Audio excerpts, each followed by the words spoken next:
And we are live. Welcome to the process. It is Friday, November 10th. I am Josh Engleman, here to break down a 9-game NBA slate. We finally got a real one, guys. Just a normal old slate. We don't have 2 games. We don't have 14 games. We have 9. Easily manageable. One of the more perfect size slates we're going to get. 7, 8, 9. That's the best spot. And that's what we've got for today. So I'm excited. I hope you guys are as well. Should be a good one. I did not play last night. Went out to eat with the wife. Took it easy. Too smooth. I hit another one. Dame ended up not playing. He was on my prize picks card. I didn't add anything after that because I wasn't around. So that's 7-0 in every pick that I've made on prize picks this week. So it'll be an important one today to close out the week. Can we go 9-0? Fingers crossed. Fingers crossed. I hope you had the Miles Turner piece. That's all that matters. Giannis with the big one last night. Dropped the 50 real burger. 54, 12, and 3. 8 turnovers. Not ideal. 41 out of Trey. It's not bad. Yeah, Jalen Smith scratched after tip. So happy that I had nothing to do with this. It would have been mighty annoying. Well, I don't have too much to say because I didn't play. I don't have a lot to chat about. I'm ready for this slate. I'm excited. I'm ready to play this one, break this bad boy down. You get me all day. This, contenders, strategy, deeper dive. It doesn't change. Should be fun. Should be fun. Coffee's locked and loaded, ready to go. Feeling good. Showered to start the day. It's going to be a good one, folks. I'm expecting a big Friday. I hope we can go big. Hit the like button. Subscribe to the channel. Hit the notification bell so you know when everything goes live. Follow me on Twitter at Josh Engleman. You should be doing all of those things. Sign up at Stochastic. If this is the first time you're watching this show, I don't have a deal or anything for you. There are links in the description of this video that will take you to the packages that we have for the NBA, whether that's Sims or lineup generator. We've got something for you, and I think you should check it out. But I don't have anything specific. You should just want to come into the ecosystem, come hang out with us. I say we get into this. I say we just dive in. I think we're ready to go. Let me just refresh this injury report quickly. Grab the 630 version. Boom, done. All right. Coffee's here, folks. That's the point of all of this. If you've got one, that's great. If you don't, but if you've got tea or water or a beer, tequila shots, whatever you're doing this morning, joints, if you're eating, I could do some breakfast right now. Craving a donut. I need to get that out of my brain. But I might go get a donut after this. Anyway, what we're going to do is cheers. Rise and grind, everybody. We're closing out another work week. It's been a fun one. Let's get it done. Bink. Got it.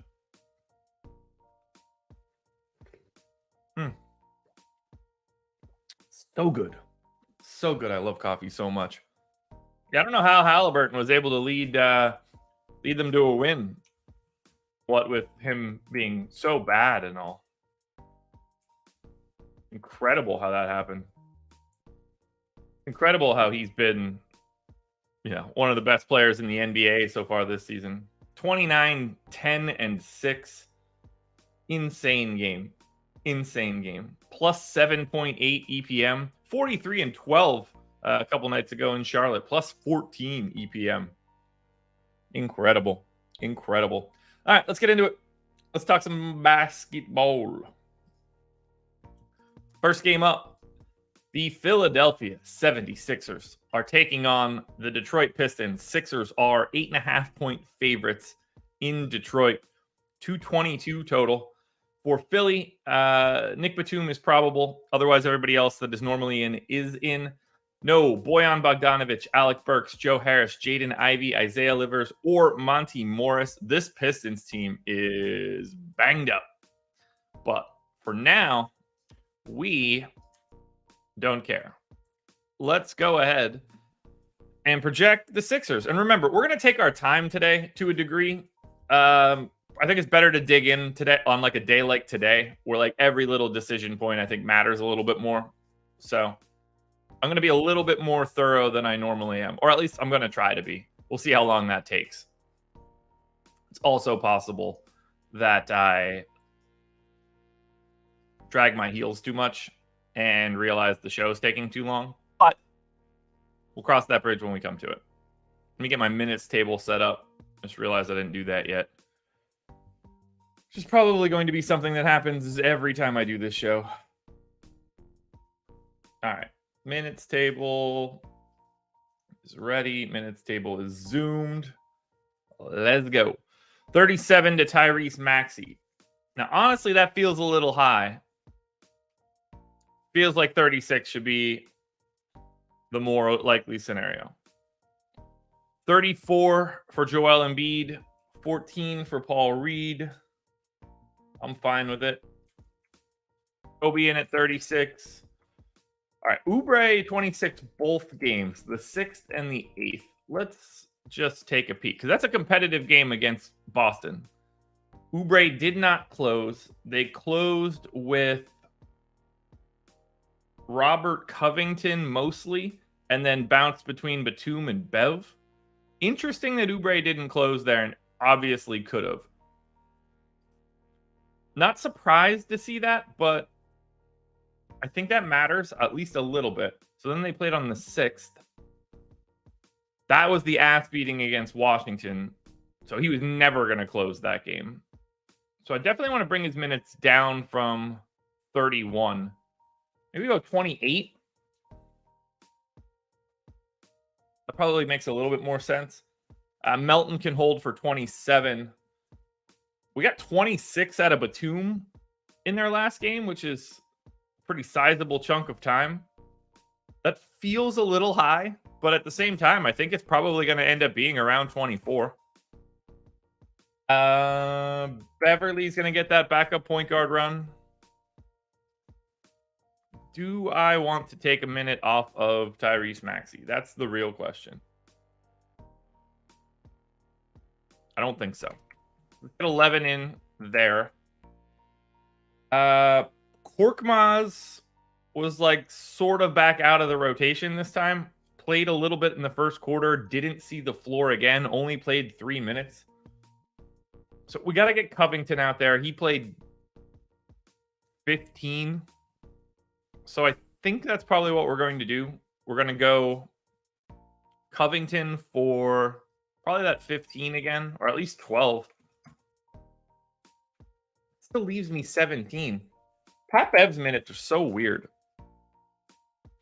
Put him up to 14. So that leaves me 14. Who would get those minutes? Where should they go? Because it doesn't feel like they're going to keep Korkmaz out there. There's not a natural place to drop those minutes.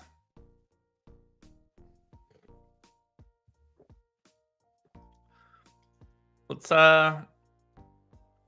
put 10 there on Cork and 4 more on Jaden Springer. Done.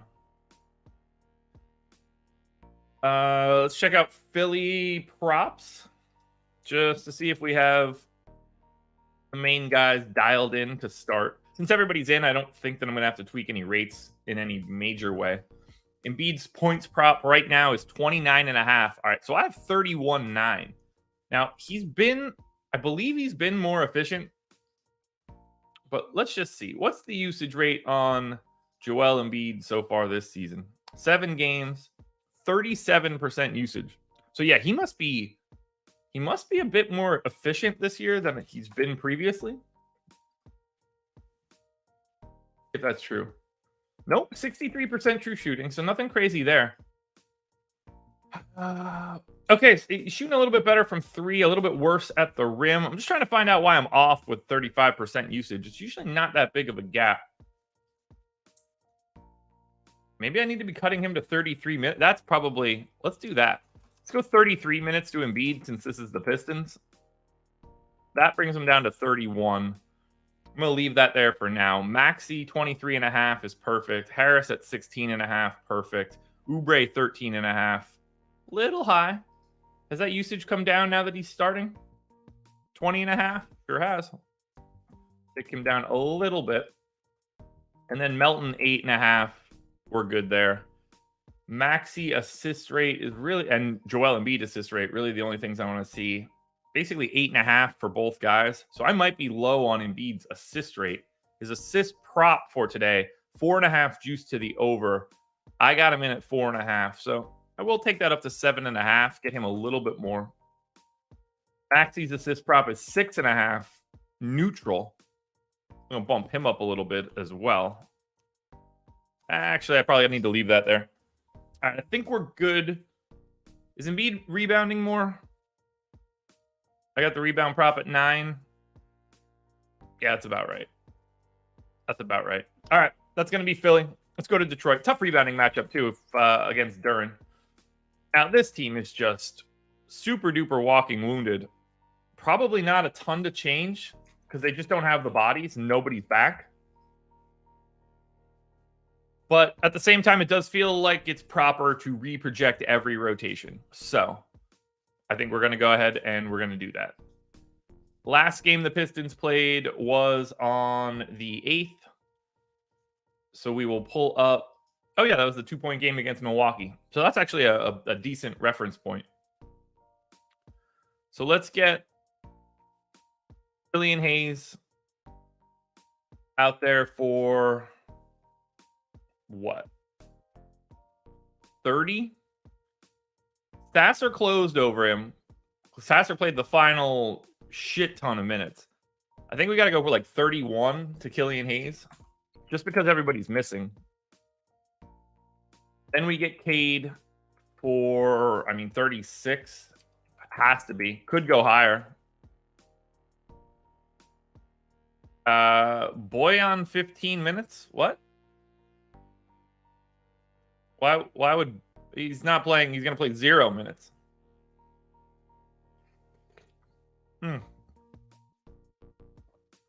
Okay, what else do we got here? Asar Thompson. That's going to be like 36 minutes, right? That's 36. He's played 38, 37.5, and 37 over the past 3. Hard to not want to go to 36. I'm going to start 35 just in case. See what we have. Beef Stew is playing 35 minutes a night, like clockwork. Let's get that in there. And then Duren was back, played 28.5. He has played 30 minutes a night. So I think we're going 30 to Duren, which then allows us to go 18 to Marvin Bagley. Sasser, what's that going to be? 28 minutes? There's only so much you could do off the bench. So let's get Sasser in for 28. And now we have 27 minutes left for Stanley Amudi and Jared Rhoden. Those are the only 2 guys that are left. So let's go 13 and 14. Wrong line. And 14. Done. All right, that's going to be the Pistons. Now, I just like the rates on some of these Pistons guys are starting to get pretty preposterous. Like Cade Cunningham, usage rate 33 on the year. Points prop for Cade today, 23.5. I got him at 24.8. I'm actually okay with that. Jalen Duren's at 12.5, a little over that. Asar Thompson's at 12.5. Okay, I'm way over on Thompson. What's Asar Thompson's usage rate? 18.5. Okay, so I pull that down. That gets him a lot closer to that prop. That feels better. Killian Hayes is at a little under 11. I got him at 9 and change. Is his usage rate climbing? Nope. Sure isn't. We'll keep that one, though. And then Beef Stew, 10? Okay, 12.5. What's Beef Stew's usage? 15? Could bring it down another hair. I got him at 12. I'm all right with this. Cade assist rate, I think, is pretty nice right now. Yeah, 9 and change. Killian Hayes, a little bit less so. Art Thompson, about where you need to be. How those rebounding rates for Jalen Duren? 12.5, close enough. 7 on a offensive rebound. Yeah, okay. We're feeling pretty good here. All right. We can look at this game now. Game 1 in the books. That was a pretty good deep dive. On the Pistons side, Asar Thompson, Cade Cunningham, Isaiah Stewart, Jalen Duren. Those are the 4 guys that you will prioritize. Marcus Sasser up to 5,800 now. That is pretty difficult to get to. I think you're looking mostly at Cade, Beef Stew, and Jalen Duren.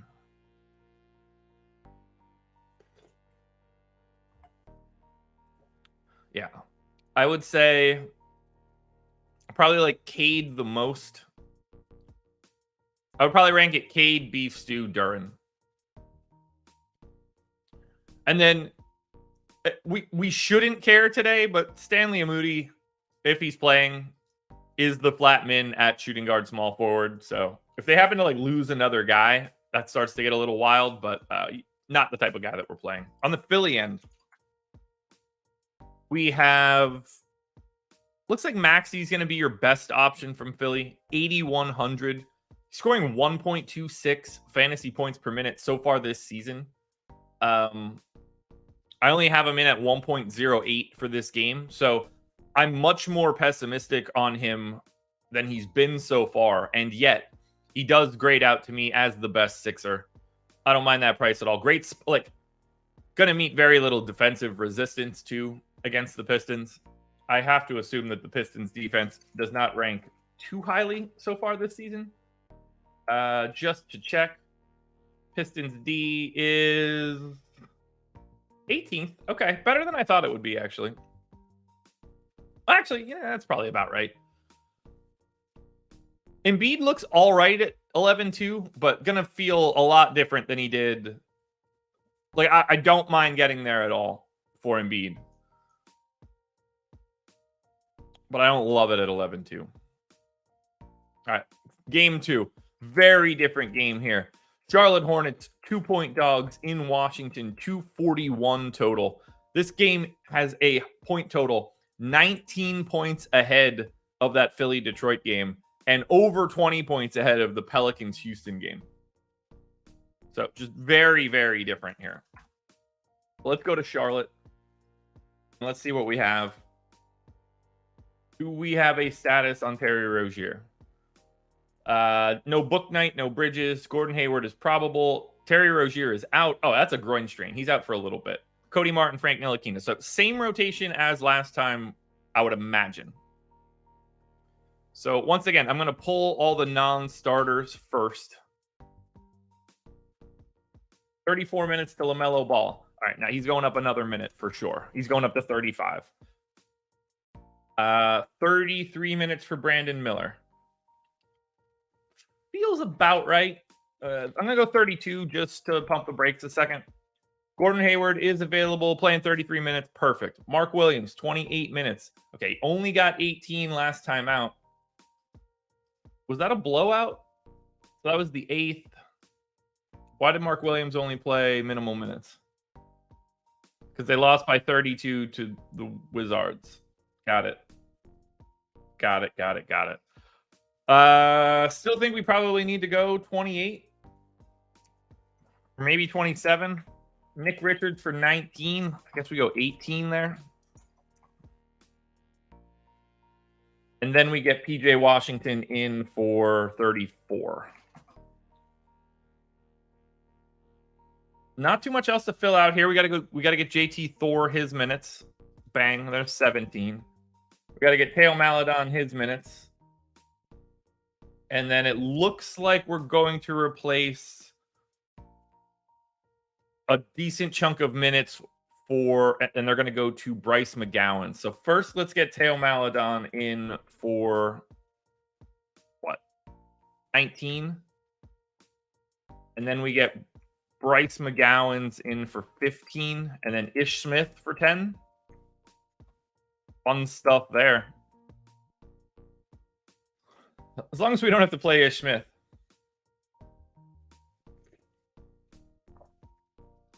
All right, points props for the Hornets. LaMelo is at 27.5. I got him at 25.5, which probably doesn't account for the fact that there is no Terry Rozier. So if I pull up Charlotte's rates, including last year, with LaMelo on and Scary Terry off, do we get to like 31 or 32? Wait, I didn't take Rozier off. I was like, I see Terry Rozier's name. It's only 589 minutes, 31.5% usage rate. So let's bump that up. That gets him to 26.9, just shy of the prop. Feels good. 18.5 to Gordon Hayward looks good. PJ Washington's prop is at around 17. I got him at 18.9. PJ Washington's usage rate lower this season than I would expect it to be. It's at 20.5. Got the edge off there. Get it to 18.5. Man, being like, that's not bad. It's juice to the over. Mark Williams is probably around 14. Perfect. Brandon Miller is around 14. Little high. Hard, though, for rookies. You know, not the biggest sample. 17.5% usage rate.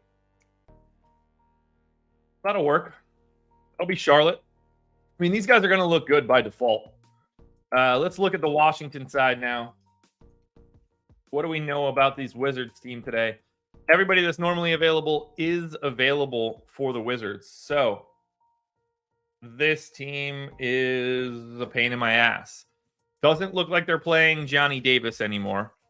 So let's take those minutes and give them directly to Landry Shamet. We're going to move some of this around a little bit. But I don't think I got to move it too far.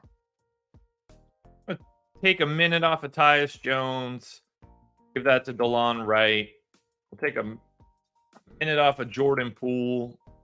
Give that to Koulibaly.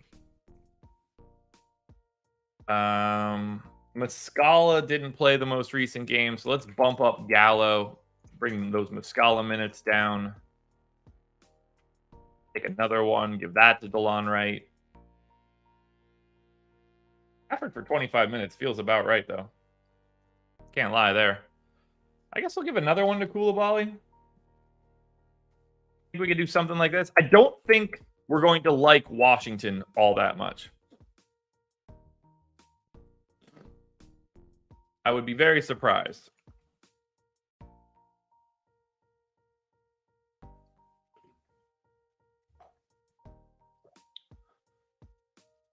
I would be surprised. So on the Washington. Okay.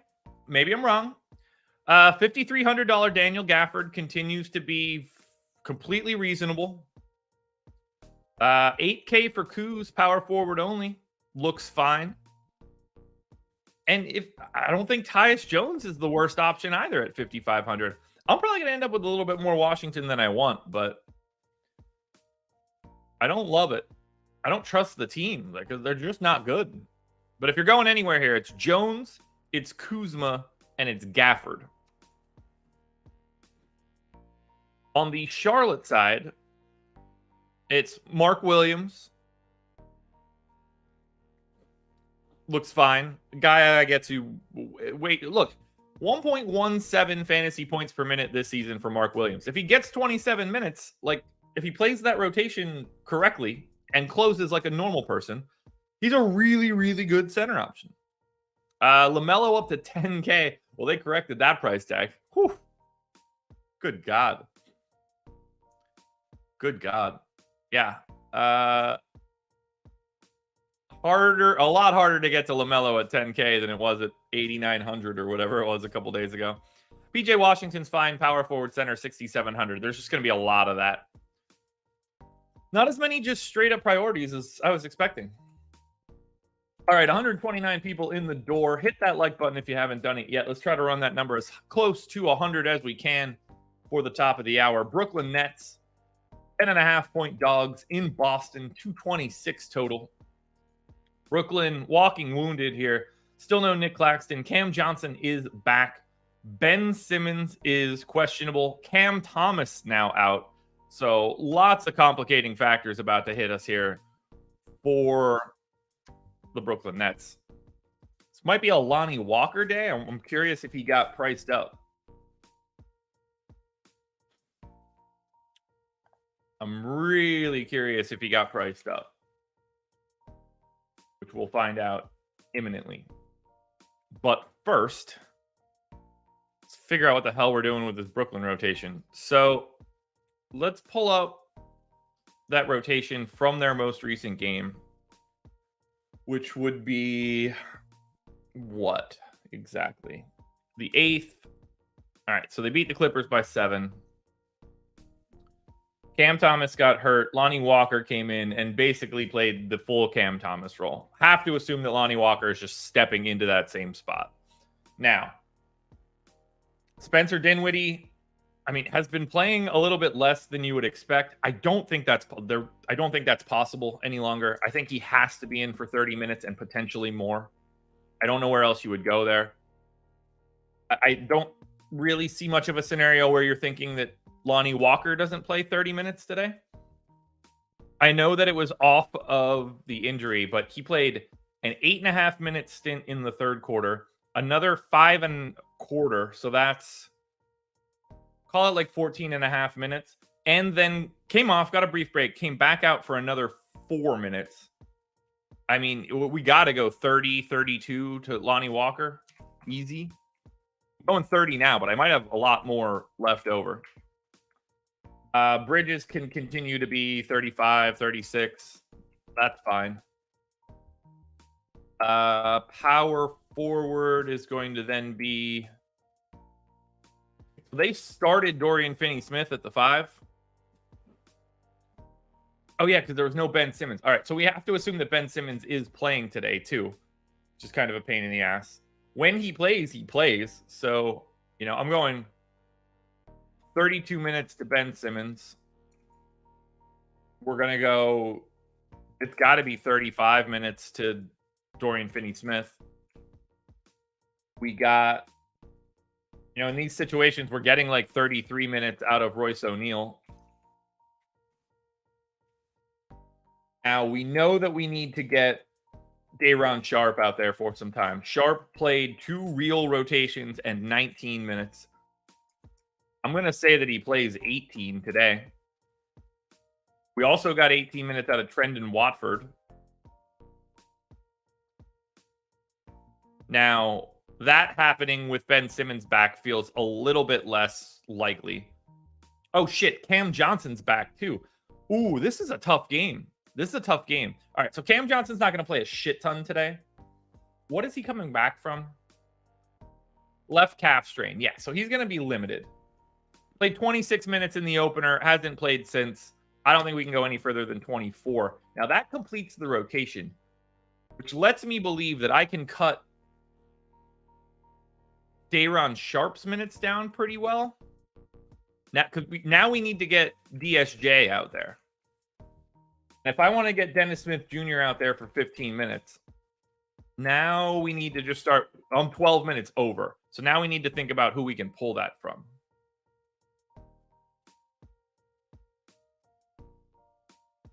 I'm going to go... Be interesting to see what the props are. I like guessing first. Let's take 1 minute off of Simmons. We'll take a bunch of minutes off of Day'Ron Sharpe. Let's get him down to 13.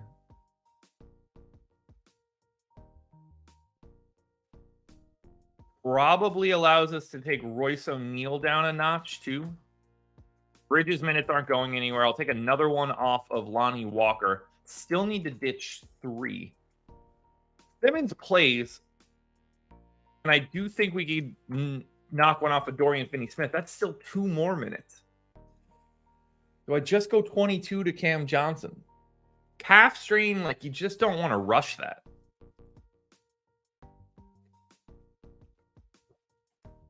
Let's go 28 Lonnie Walker.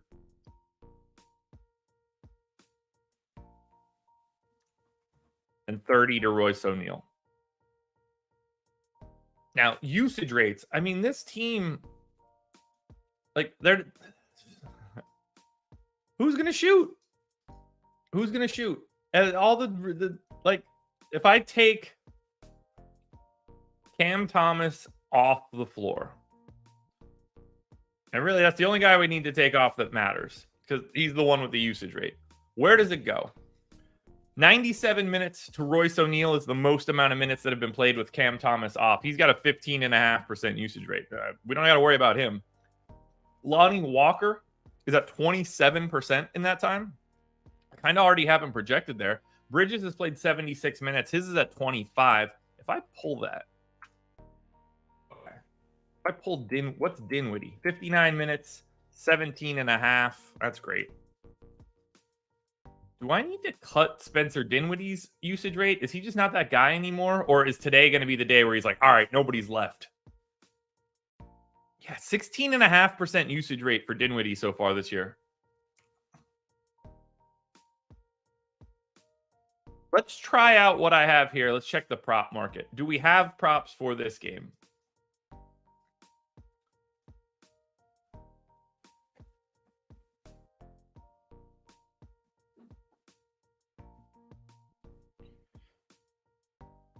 All right. Player points. Yeah, there are no points props for Brooklyn right now. So that'll be interesting to see when we evaluate the team. So then let's go to the Boston side. Now, this should probably be cut and dry. Yeah, everybody that's normally available is. I don't really have any spots where I want to like majorly change minutes. I guess I could give another minute to Derek White in lieu of, well, O'Shea Brissett didn't play, so that's interesting. Peyton Pritchard can probably get 2 more minutes. Sam Hauser I have in for 18. That feels about right. 32 for Zinger, 37 for Tatum, 35 for Brown, 34 for Holiday. 36 to Tatum for today. 26 to Al Horford, sure. I had the last one on Cornette. Not going to be much here to like really care about for Boston. Points prop for Tatum is 28.5. That's where I got it. 21.5 to Jaylen Brown. Little high, juice to the over. I'm feeling good about that one. 20.5 to KP. I'm 2 points short. Has he bumped that usage rate up yet? Hasn't had it yet. KP on the season, 22.5. Sure has. I get them up to 19.3. Drew Holiday, 13.5. Little high. That'll work. 12.5 to Derek White. That'll work. Cool. Cool. Well, on the Boston end, don't hate it. Brown, 7,800, shooting guard, small forward, probably the easiest guy to get to. Don't mind 10-1 Jason Tatum. Interesting comparison point to LaMelo. Drew's fine at 66. KP is fine at 78. If I'm going to anybody from Boston, though, I think it's Jaylen Brown. Shooting guard, small forward, 7,800. Too much flexibility there. And then on the Brooklyn end, 24 minutes to Cam Johnson really isn't horrid. I don't think we're playing anybody from Brooklyn based on what I have in here now. I think we need to lose Ben Simmons to actually get it so we can bump up minutes a little bit further. Like, Lonnie Walker's already 5,900. There's nothing we can do here.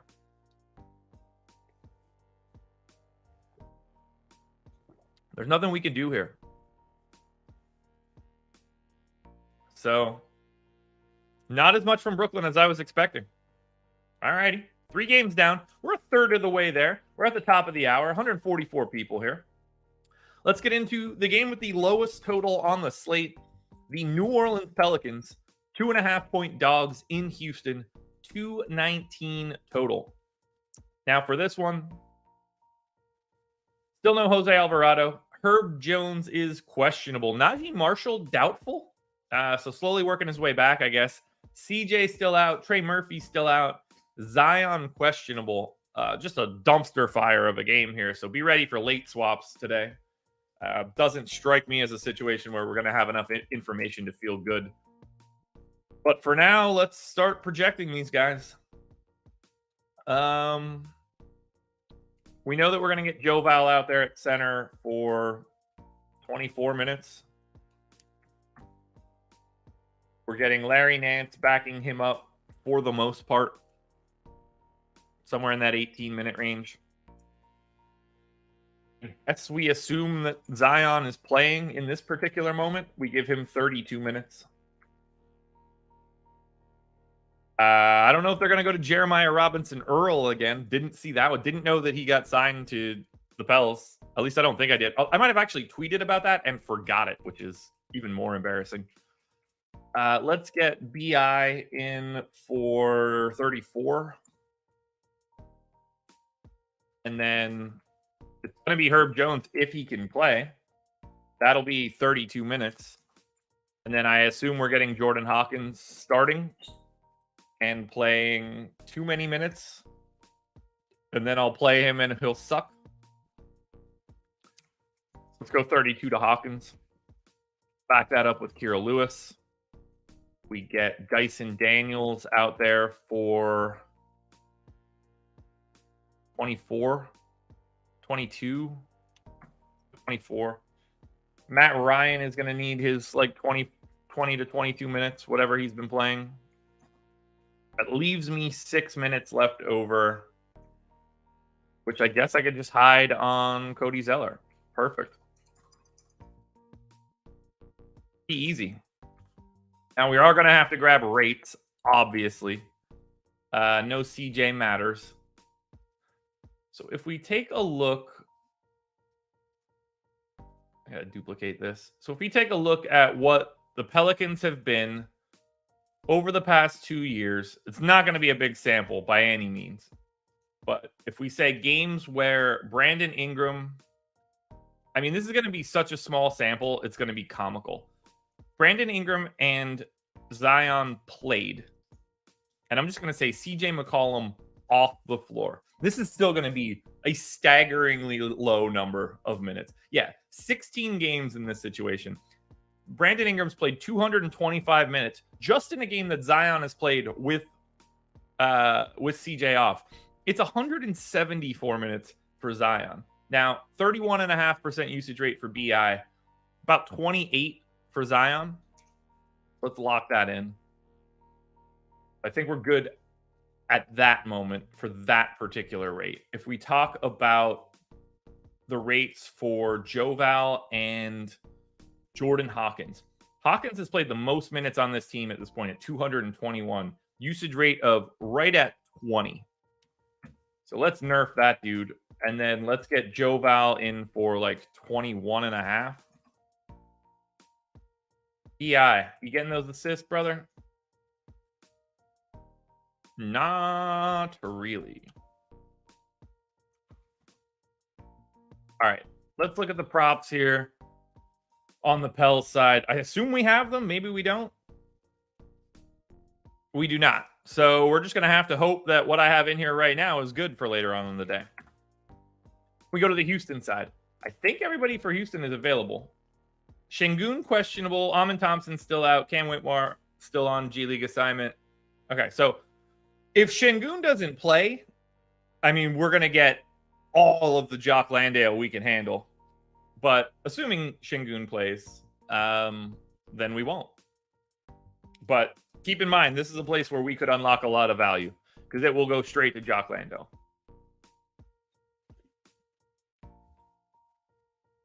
We ended up getting 14 minutes out of Tari Eason. I'm cool with 16. I don't think that I'm going to have a single thing to change in this rotation right now. Good. And even rates shouldn't matter too much. So let's just take a look at the props. Jalen Green's at 22.5. I got him at 21.5. It is juiced to the under. I feel good. Van Vliet should be around 18 and change. 18.9. Jabari Smith around 13.5. 14.5. I'll take it. And then Dylan Brooks around 12. Okay, I'm at 14. Let's just take a quick peek. Dylan Brooks' usage rate so far this season with the Houston Rockets is at a crisp 17.5. Take the edge off of that one. Feels good. No prop for Şengün. On the season, he's at 23. I'll bump him up a notch. See what we have here. I like Jalen Green at 6,300. He's a fantasy point per minute guy. In my model, he's at 0.99 for the year, and he's at 0.98 for this game. Hard to not like him today at 6,300. Shooting guard eligibility. I don't mind that at all. He is my favorite guy here. More than okay to get to Alperen Şengün at 7,700 if he is in.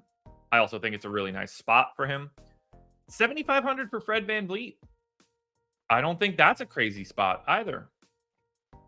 We're talking, big minutes, 35 minutes in a starting role. Yeah. Jabari Smith is fine. Hard to not like Houston, though. And that's a low total. But the starters, Jalen Green, if you want to get the Green, VanVleet, Şengün, Jabari Smith to a lesser extent, Dylan Brooks to a lesser extent, I think that's all fine. But remember, if Alperen Şengün gets ruled out, Jock Landale is 3,400. He will then become the best play on the slate that we've seen so far. Jock Landale is a fantasy point per minute guy. We go big on Jock Landale tonight. Have to. On the Pels, for what I have in, I wouldn't mind a little bit of Brandon Ingram. I probably don't want anything else of volume. I don't see any situation where you want to get a lot of Jordan Hawkins, which feels good, which means today is going to be the day that he shoots. But if Zion ends up out again, this is going to look a lot different, and we are going to want to get to a lot more of Brandon Ingram. If Herb Jones ends up out, we probably want to get to a lot more of Matt Ryan and or Dyson Daniels. So lots to wait on for this game, both sides, whether that's Şengün or the Pels news. Utah Jazz, 4-point dogs in Memphis, 230 total. For Utah, what do we know? Walker Kessler still out with that elbow sprain. Everybody else that's out isn't real. So we ended up getting the John Collins starting at the center game, which no one really saw coming. Let's see how those rotations look, because I don't have a great feel for what Utah actually did that night. Now, they got smacked by Indiana. Did Collins get in foul trouble? He sure did. So Collins picked up his third, didn't close the second quarter. They closed with Olynyk. Foul trouble ended up being not a problem at all then for Collins. Played 28 minutes, but would have played his standard run had he been available. Keontae George, they allowed to close. Like, he just played standard starter minutes. So I'm going to gut this entire rotation and replan it for what we have now. Keontae George, I assume, in the starting lineup, playing 30 minutes. Then we get Jordan Clarkson in the starting lineup, playing 32 minutes. We get Ochai Agbaji in the starting lineup. Played 26. Hard to want to go more than that, but he played every single starting rotation. Easier to find more minutes in this spot, I think. Let's go 26. Let's match it. And we get Markkanen, who's staggering. Something to keep in mind, although he's not the type of guy that creates his own shot, but Lauri Markkanen staggering and playing with him being the one guy playing with the second unit, that's pretty big for him. Although playing alongside Colin Sexton's probably not great for you. I guess no different than playing alongside Clarkson. Anyway, so let's get Markkanen in, 34. And then let's get John Collins in for 32. So Collins 32. So they went to, okay, that's interesting. They went to Markkanen at the 5. They played a giant chunk of that game. Wow. So the Utah Jazz started the second quarter with Chris Dunn, Simone Fontecchio, Colin Sexton, Talen Horton-Tucker, and Markkanen. So they went to Markkanen as the backup 5. And Olynyk was sometimes the backup 5, sometimes the backup 4. Huh.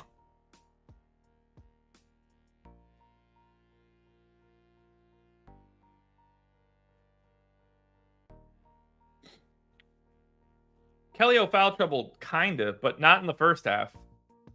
He picked up his third foul at the end of the second quarter.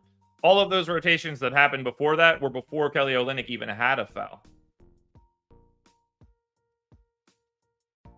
Huh. Did not expect that. Did not expect that. All right, so let's say 8 minutes to Markkanen at the 5. And then I'm going to say 8 minutes for Kelly Olynyk at the 5 as well.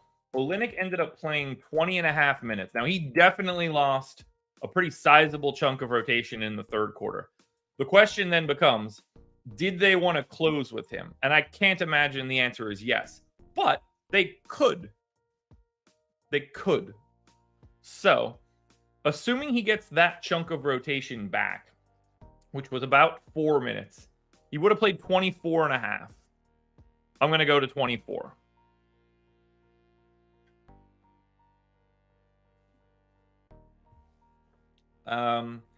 THT standard backup run. I'm going to go 18 right away. Plus another 2. We got to get Colin Sexton out there for basically the same thing that he does every other game. So let's get Colin Sexton in for 18 as well. And then who are we missing? I think Chris Dunn is going to get more time. Fontecchio, I guess, is getting playing time again now, too. So we give him 18 and we give Chris Dunn 6. There it is. Perfect. Rates I don't actually really need to mess with, I don't think. So I think that's going to be Utah. Let's look at the Memphis side. Tough. Interesting rotation for Utah. I'm anxious to see if that pulls anybody into playable. But very surprised to see that they went to Markkanen at the 5. They're doing the right thing there. Him playing up is better than him playing down at the 3.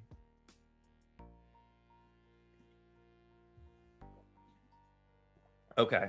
So Memphis next. Accidentally closed the injury report. That's not going to help. Memphis. No Adams, no Clark. Conchar questionable. Laravia doubtful. Zaire Williams questionable. But basically everybody that's been in is in. So have they done anything different? 35 to Bane. 33 to Smart. 33 to Jackson. 28 to Zaire Williams. We'll make that 27.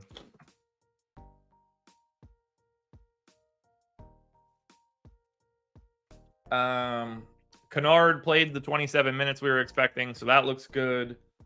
Aldama got up to 26 minutes. Did that happen in any sort of weird way? So that was the 8th. Memphis lost by 6 to Miami. Aldama standard rotations and closed. Okay. So Aldama takes the Bismack Biyombo closing spot. Is that making the most sense? They didn't close with Zaire. Well, Zaire got hurt, I guess, right? They closed with Kennard in that spot, too. Okay, yeah, I'm going to bump up Aldama's minutes here. All right. Big Body Roddy. We got Biyombo in. Biyombo played pretty big minute. He played 30 minutes. Kind of scary. I'll give him another minute. I don't like that. But we're going to do it anyway. If Conchar is in, you probably see Conchar over like Jacob Gilliard or something like that. Whether or not that happens, I don't really think it matters. Big Body Roddy, probably playing a couple less minutes.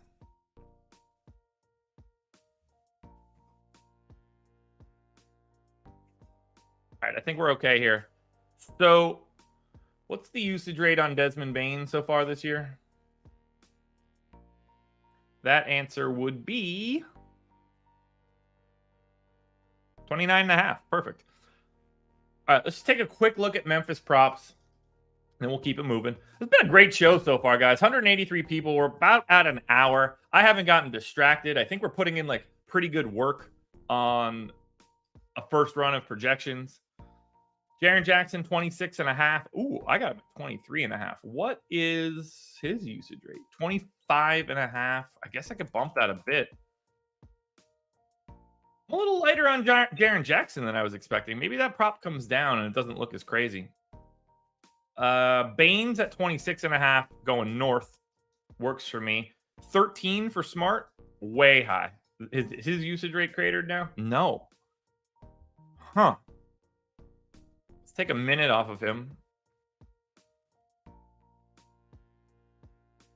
And then Keontae George. Oh, we got to go to the Utah side. Obviously. Forgot to do that. All right. Utah. Markkanen's at 24.5. Looks good. Clarkson at 19.5. Little light. What's the Clarkson usage rate on the season? 26.5. Oh, yeah, that's the problem. 18.5 for Clarkson. Ooh, I can even go to 26. Bang, now we're good. 25 to Markkanen looks good. Collins at 13.5. Perfect. Keontae George at 8. All right, I'm at 11. So Keontae George starting is clearly going to have a major impact on his usage rate. Oh, wow, that only takes it to 10-9. Are we a little nervous about 30 minutes?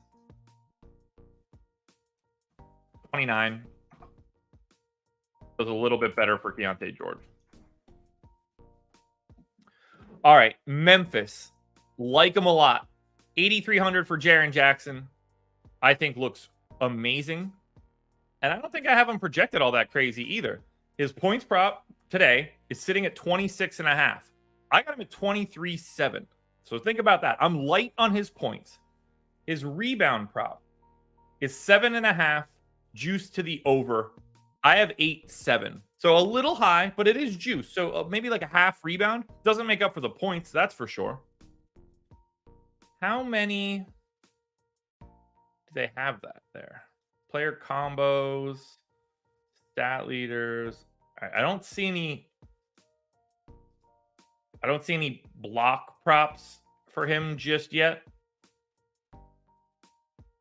We'll keep an eye there. I like Jaren Jackson a lot today. I think he's underrepresented. I like Desmond Bane for 8,500 as well. Only shooting guard eligibility is annoying. And I think that we can go to Bismack Biyombo. I mean, we're talking about a fantasy point per minute guy. Utah's not playing like a real center. But you got to, like, you know, whether it's John Collins or Kelly Olynyk or whatever, like, you can get by with Bismack Biyombo in those scenarios. Those three guys look really, really good to me. I have a sneaky suspicion I'm going to have big stands on Bane and Jackson. I'm anxious to see if anybody else is joining me there. Then on the Utah end, not much. It's a little bit more muted. Markkanen's all right at 8,600. Keontae George is all right at 4,700. Clarkson's all right at 6,400. But the Memphis side of this one looks way better. At least first glance. Go to game 6. Minnesota Timberwolves, 6.5-point favorites in San Antonio, 226 total. Probably not a lot to do here for Minnesota unless I missed an injury. Wolves, no, same rotation as normal. I'm going to take a peek at usage rates, but I like this. There's just not a lot here to worry about. 30 to Conley, 36 to Ant, 32 to Gobert, 33 to Towns, maybe? 30 to McDaniels? Maybe not. What'd they do on the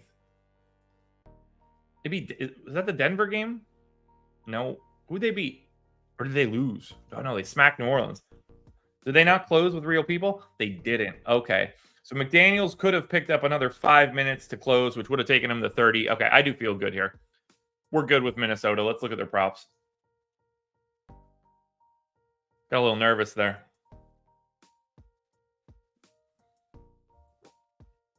All right, points prop for Anthony Edwards.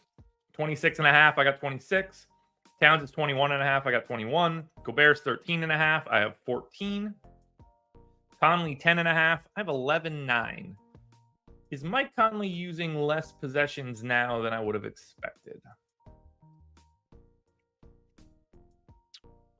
12.6% usage rate for Mike Conley on the season. We can go ahead and nerf that. McDaniels is also at 10.5. I'm cool with 12.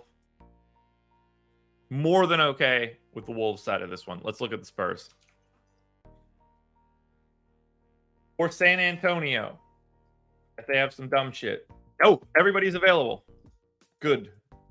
Good. So Devin Vassell came back and played 12 minutes. Did I miss something? Did that really happen? 12 minutes? So he played the first half, didn't play the second half? What do we do with that? What the hell do we do with that? Why did he play 12 minutes? I hate this team. Take him down to 24. I just really kind of need a situation where I don't get him. I'm gonna bump up McBuckets by 2. I don't think I'm making any changes here.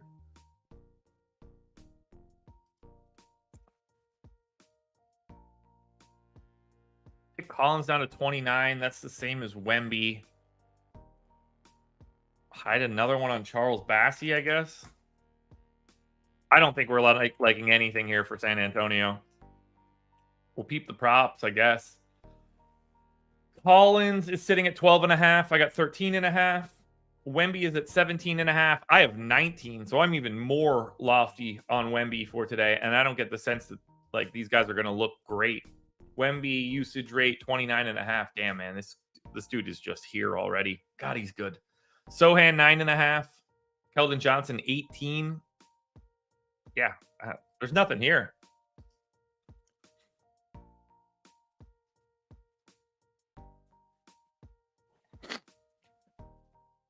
I assume Devin Vassell is not going to play more than 20 minutes. I mean, blowout or no blowout. Like, he only played the first half, end of the first quarter, end of the second quarter. That seems by design.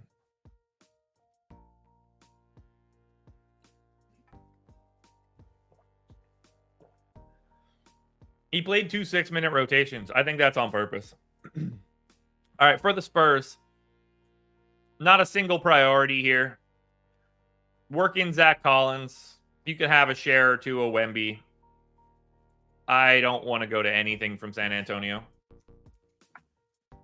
Minnesota, a little different. Even with that shitty usage rate, I think Mike Conley's still interesting at 4,800. 6,800 for Gobert is like a oddly low price tag that feels good. Slow-mo is fine as a value option. Jaden McDaniels, $4,700 small forward. I will be going to him once again. Minnesota side of this one looks just way better than San Antonio.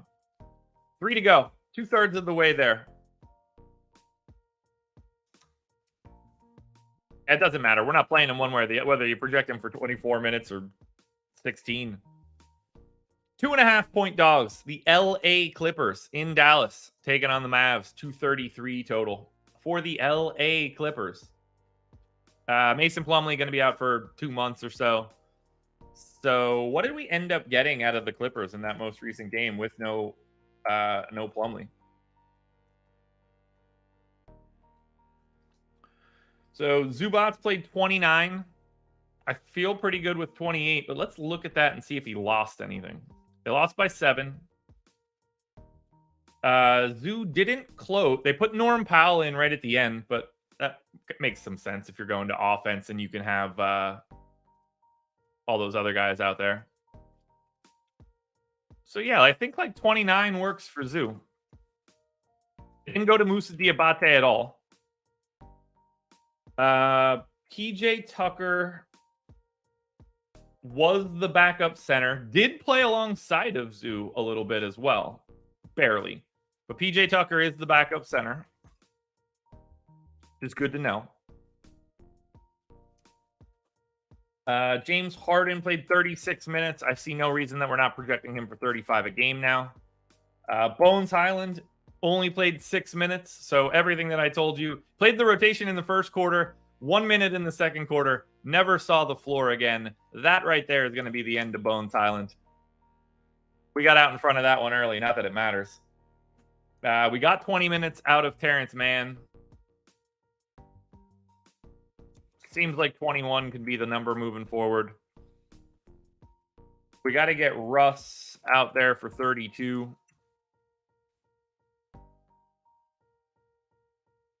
And then we can get Norm Powell. 22 works. 34 to Paul George? No. 35 to Paul George. 34 to Kawhi? Yes. I'm 12 minutes short. I guess I got to leave him for Bones right now. But someone's going to soak those minutes up at some point in time. Just don't know who that's going to be. So for now, it's Bones. Ooh, deja vu.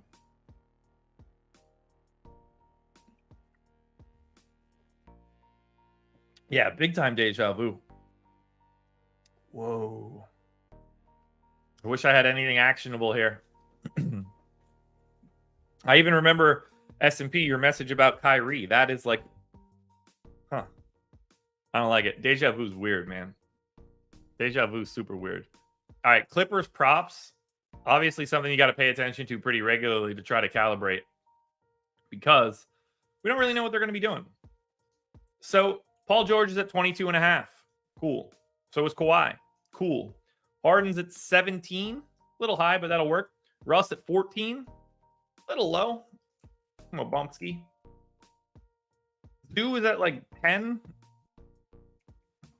Them shots are going to come down for Zoo. Assists for Harden. Like 7. Cool. Russ. Like 5. Okay. Kawhi is at like 3. Yep. Paul George at like 3. Sure. All right. Well, that'll work for the Clips. Let's go to the Dallas side. Dallas Mavs. Doubtful tag on Maxey. That didn't take long. Q tag on Derek Lively. That'll get important because if somehow Maxey and Lively are both out, we're going to need to get to Dwight Powell. But for now, let's assume Maxey out, Lively in.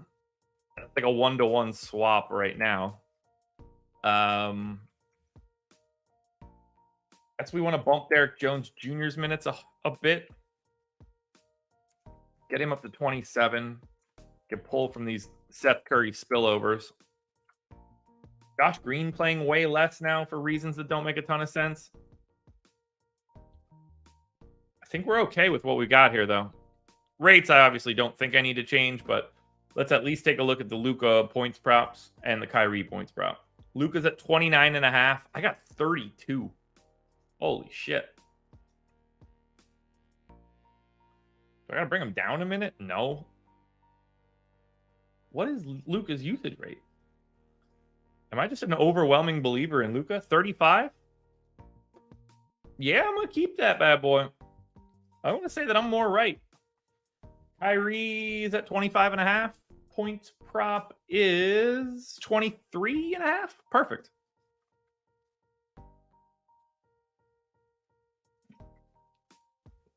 I mean, we're not going anywhere else really here. Look, 11-7 Luka. I don't mind it.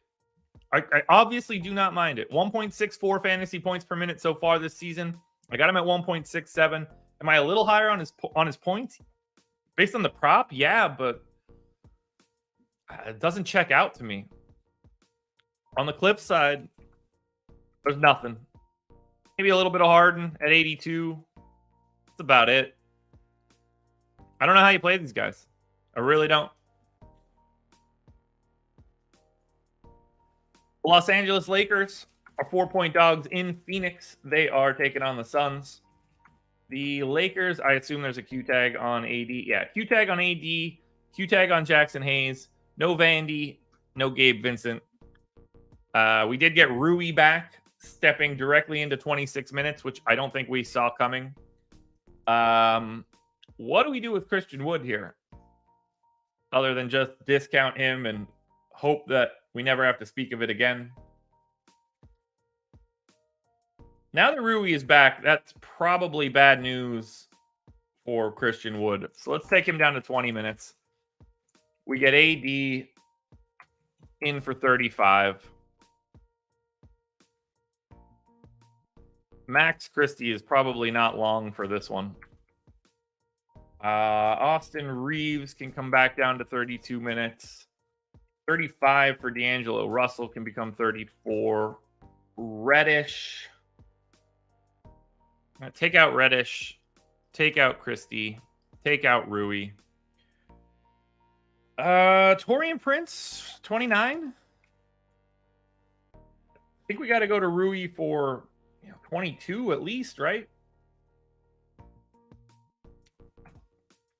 Leaves me 32 minutes for Max Christie and Christian Wood. Or sorry, Max Christie and Cam Reddish. So I think Reddish gets a much bigger chunk of these 32. I think we're probably looking at like 18 and 14, maybe 20 and 12. Let's hit the Lakers rates. LeBron usage rate on the year is 29.5.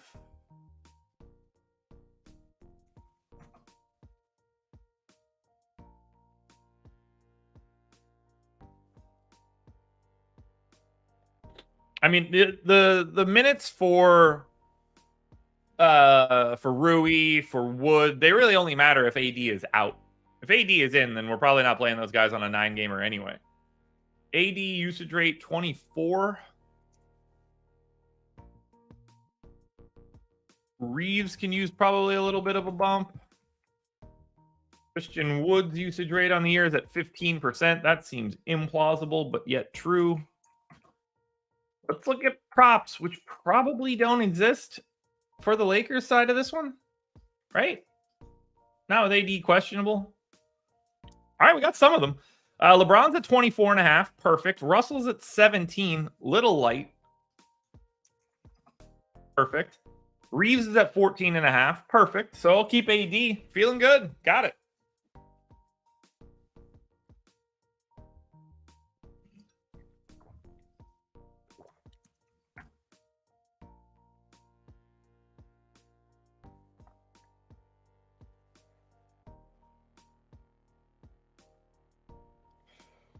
Yeah, I would not give Udoka coach of the... He'd be second for me.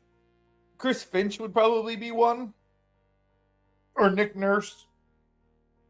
But Udoka's up there for sure.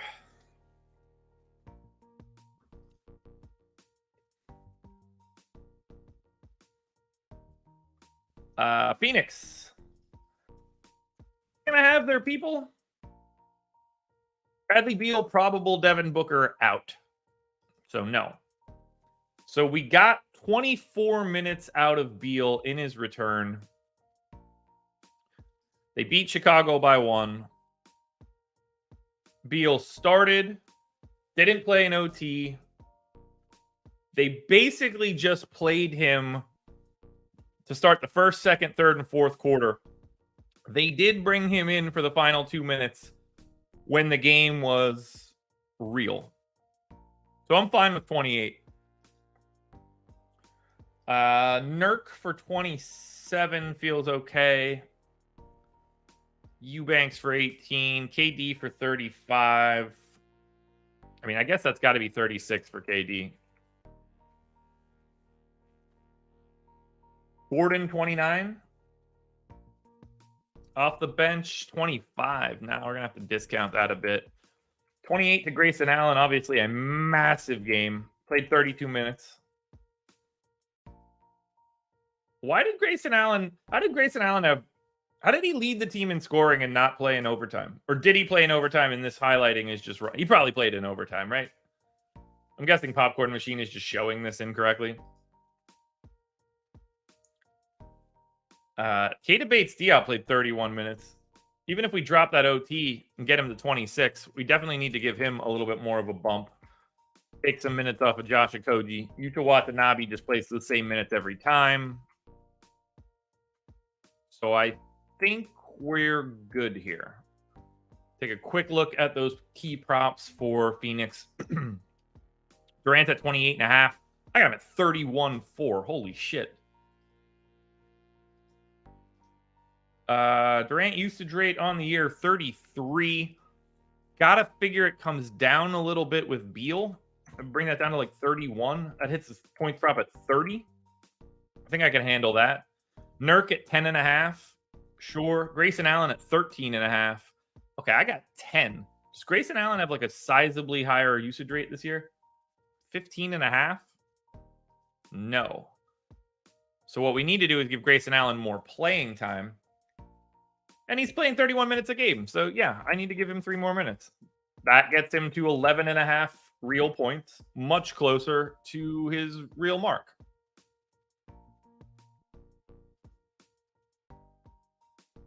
All right, for Phoenix, look, I don't mind 10-2 for Durant, honestly. It's just going to be a busy price point. Can't really go to anybody else here. Keita Bates-Diop will work for value. And then for the Lakers, I just can't see any scenario where he's playing 30 minutes today. That just seems overly aggressive for Bradley Beal. I mean, like in theory, could happen. Just doesn't seem like it will. For the Lakers, if AD is in, I don't think you're really going here. I think everybody's sort of just priced appropriately. So let's close it out. Final game. Oklahoma City Thunder, 2.5-point dogs in Sacramento. 225 total. OKC has everybody that they normally have. Kings still without De'Aaron Fox. Not going to expect to make a lot of changes to this one. 36 to SGA. 31 to Chet. 34 to Jalen. 30 to Giddey. Not 30 to Giddey. Let's go to 28. They need to. Giddey has been so bad. They really, really need to figure out what they're doing there. I am so not a fan. Yeah, S&P, I don't know. He might have. Actually, no, I can. He didn't. He didn't, because I have him in my sheet at 23.5 minutes. Grayson Allen played 37 minutes, but it shows 32 on Popcorn Machine. So it was Grayson Allen, because I have Grayson Allen as 37 minutes in my database of minutes. So it had to be Allen. So somehow Popcorn Machine isn't highlighting Grayson Allen, but it was him.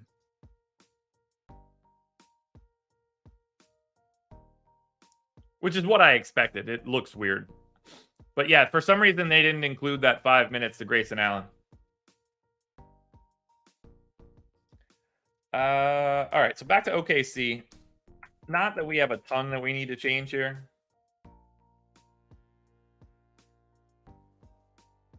Yeah, they're just playing Case and Wallace a little bit more. That's interesting. Jalen with a Y played a little bit less than I expected. Man, I really, really, really hope they get rid of Josh Giddey. I really do. Let's look at the OKC side. These props should be all locked and loaded and ready to go and not all that far off. Shea at 30.5 real points. I got 29. Let's see if Shea is taking an even bigger leap. What is Shea Gilgeous-Alexander's usage rate on the season? It would be 31.5. Interesting. So he's just getting better, it seems. I'm a little light on that one, but I'm not going to bump it up just yet. Jalen Williams, 15.5. Perfect. Chet, 15.5. Perfect. Giddey, 14.5. Perfect. Dort, 11. Ooh, Shea Gilgeous-Alexander just would drop to 30.5. That's funny. Dort, 12.5. We're going to be all right there. On the Sacramento Kings side, so still without Fox. Now, we do need to think about the fact that Keon Ellis got the start for the Kings in their most recent game, which means we need to dig into what Sacramento actually looked like and if that's happening again. So I'm going to cut that whole rotation. We're going to reproject Sacramento.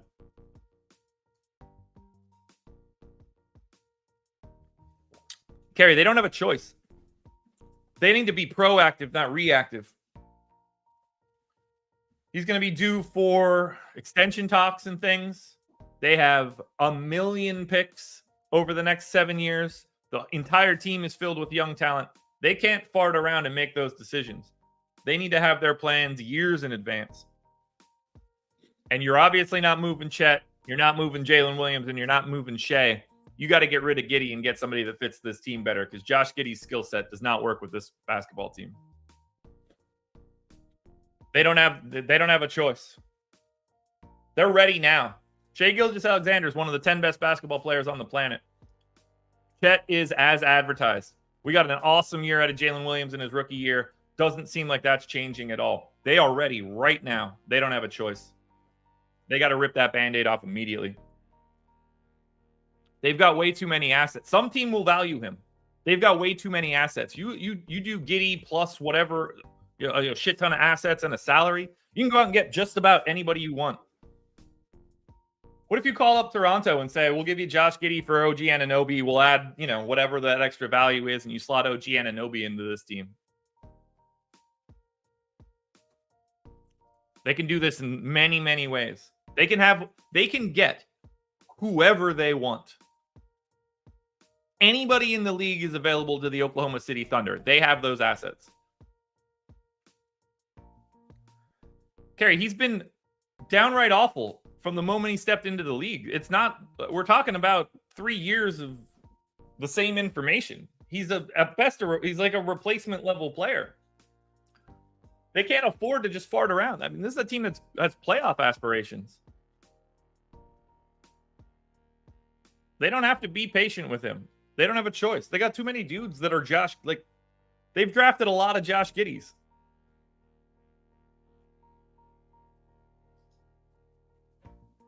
Yeah, I know OG's not getting traded for just Giddey, but they have 27,000 picks that can go back to Toronto. Toronto's not going to trade OG Anunoby and think, oh, can we get something equally as good? No, they're trading for assets.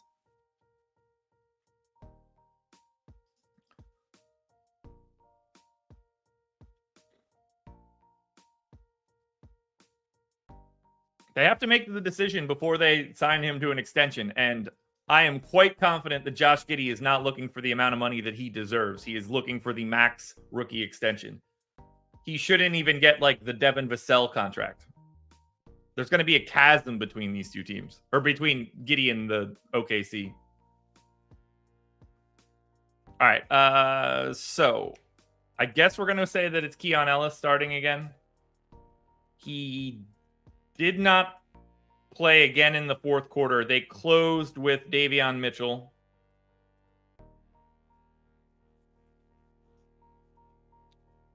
So let's assume that we're going to get that again out of Keon Ellis. 24 minutes. Mitchell played about the same. He played in overtime for almost all of overtime. So I think we're probably going 24-24.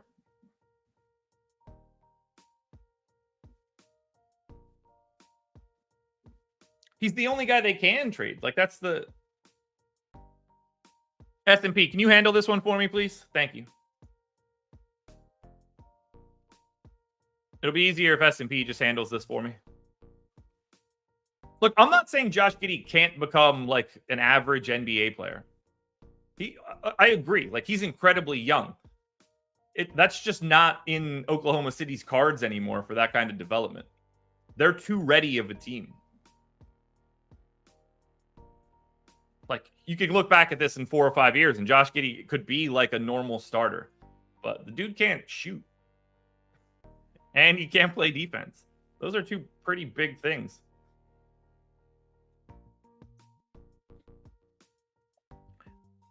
Yeah. The fact that they just have an unlimited supply of assets to go out and go do whatever they want is terrifying. Absolutely terrifying. Oh, did they excise JaVale? They went back to Alex Len. No shit. Alex Len season now, of course.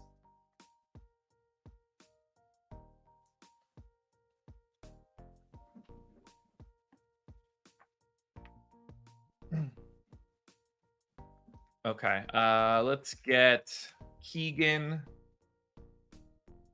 for what, 32? 33? Get the Barnacle of the Bay in for 32. Monk played 30, played OT. Certainly possible that he gets like 26 minutes here. And then we get Kevin Huerter. He played 39. Seems like he has to play 30.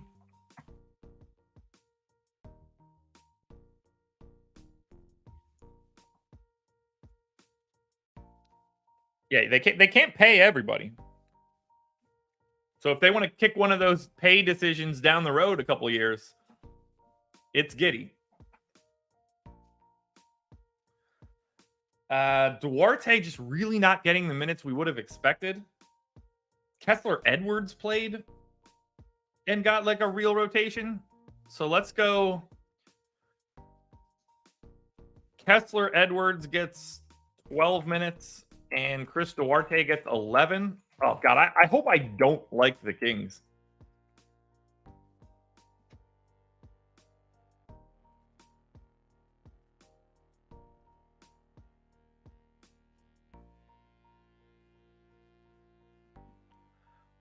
I'm happy to speak in absolutes about his past because I think that's set in stone. I am comfortable saying that, like, I can see the growth. You can see how skilled he could be. It has not translated to the floor in any way at this point. And they are butting up against that time where they have to make that decision for a contract. And they are going to have a never-ending supply of people coming in looking for more of those contracts behind him. I don't think they can fill that salary slot right now. That's really what it comes down to. Like, you would never trade him if they had infinite money. You'd be like, okay, maybe he develops, or we just have to play him less. But he's got to be the odd man out of those four. That's the easier way to think about it. If it's not him, then you have to be in your mind saying it's either Chet or Jalen Williams. And I don't think anybody can make that kind of statement. He kind of just loses by default, too. Jalen Williams hitting, it was really bad for Josh Giddey. Like, real bad. All right. Sabonis is at 20.5 points. It took us till the end for us to get derailed, but we're still only at 752. Keegan Murray at 15.5. Kevin Huerter at around 15. Harry B around 12.5 or 13. All right, I'm way high on Barnes. What is Harrison Barnes' usage rate? Because I know he had that breakout game to start, but is he at like 14 or something?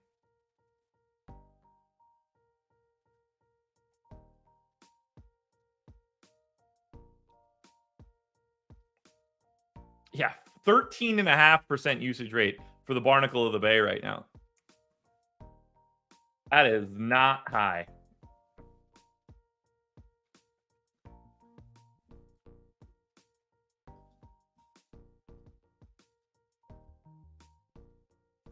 Yeah, it's been tough sledding for Giddey. It really has. But we're talking like a 48% true shooting the rookie year, 54 last year, 44 this year. He's using too many possessions, man. All right, let's evaluate this final game and run some crunches. $3,900 Keon Ellis is very clearly someone we need to have our eye on as a point per dollar play if he's starting for Sacramento. 5,400 for Huerter. I definitely like more than Monk. At least Monk has the extra position. Can't imagine wanting to go to much else here. Could be a decent Sabonis day, revenge narrative. I don't know. On the OKC side, I would have liked to get to these guys, Chet, Jalen, or Shea. I think they're going to end up looking a little bit worse than some of these other teams, but I don't mind it.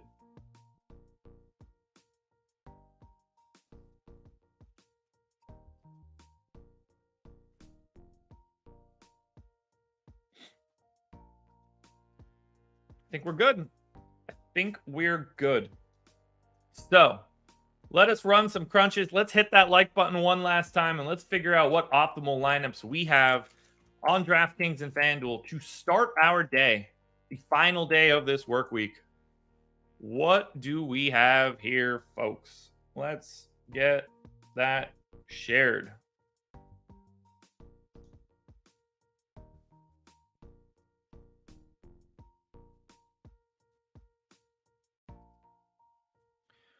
All righty. What are we going to do?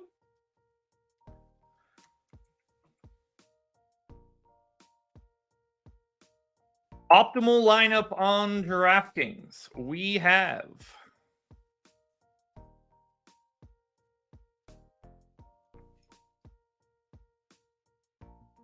270.5. This is the optimal by 0.2 fantasy points. Keon Ellis, Desmond Bane, Kyle Anderson, PJ Washington, Bismack Biyombo, Kevin Huerter, Jaren Jackson, and Alperen Şengün. Very flat. No surprises there. We'll get some news throughout the day that'll unlock a little bit more value. Jaren Jackson Jr. in all 50 lineups with no randomness on it. He's 8,300. That's a solid enough price tag. You know, past 5 games, 18 shots, 18 shots, 17 shots, 17 shots, 20 shots. We're talking 7 or 8 boards, the potential for a ton of stocks. Nice matchup against Utah. I'm very happy about that. Desmond Bane, second in 48 lineups. Keon Ellis showing up in a lot. I don't think that's nuts at 3,900. Do I have him like wildly over projected? Wrong team. Keon Ellis. 0.91. I don't think that's nuts. All right, let's hook up a little bit of randomness and see what we get.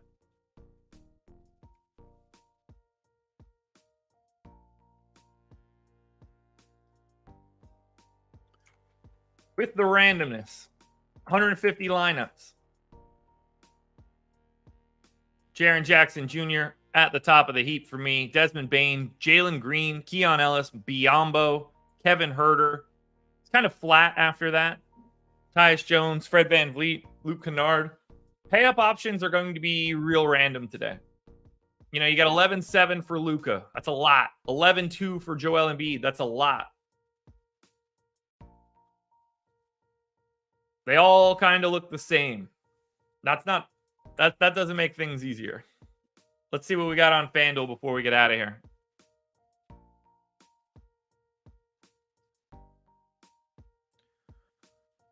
All right. We need FanDuel projections. What do we got?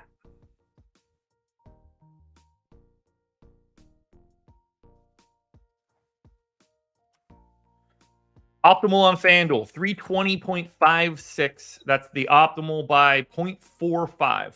Marcus Smart, LaMelo Ball, Keon Ellis, Jordan Hawkins, Desmond Bane, Brandon Miller, Jaren Jackson, Kyle Kuzma, PJ Washington. So 3-man Hornets, 3-man Grizzlies stack. I don't mind that at all. If you want to drop down by those 0.45 fantasy points, you can swap out Kyle Kuzma for Karl Anthony Towns and Jordan Hawkins for Jaden McDaniels. If I throw on some rando,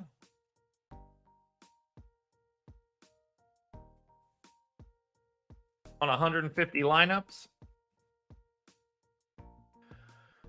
looking like we're going to get Keon Ellis at the top at the flat min 3,500. Not shocked by that. PJ Washington 2. He is 6,200 on FanDuel. That's a nice price tag. LaMelo, Brandon Miller, Jaden McDaniels, Triple J, Marcus Smart, Keontae George. All round out the top of the list. Fun show, guys. Very happy to dig into that bad boy.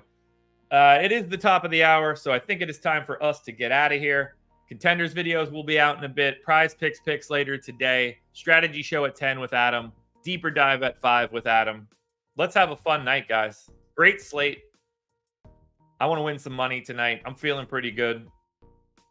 That's going to be it. Enjoy your weekend, everybody. Have some fun tonight. Be safe over the weekend. You know exactly where we'll be. Monday morning, bright and early, 6:30 a.m. Eastern time. This was The Process.